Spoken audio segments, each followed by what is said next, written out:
Today we'll be talking about the handheld console meant to rival the Game Boy, the Wonder Swan. A lot of you are probably wondering, what in the world is a Wonder Swan, and why have I never heard of it before?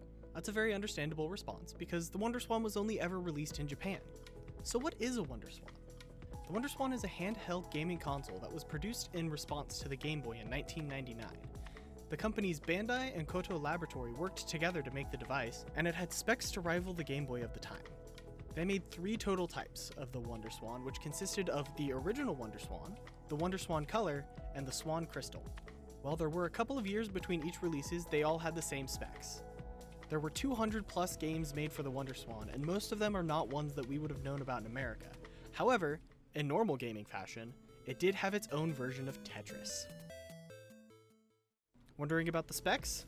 The Wonder Swan was rocking a whopping 64 kilobytes, yes kilobytes, of RAM, which might be shocking, but it was twice the amount of RAM of the Game Boy of the time, which was only 32 kilobytes.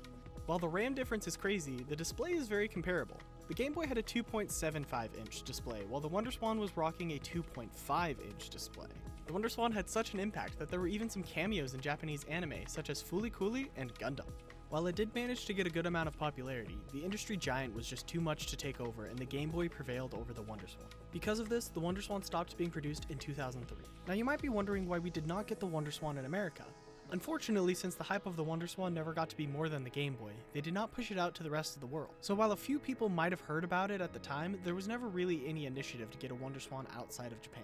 Thank you for watching this video, and if you enjoyed, please like and subscribe. It really helps us a lot. Also, we're gonna be doing another video soon about fixing a Wonder Swan color, so keep your eyes peeled. See you next time!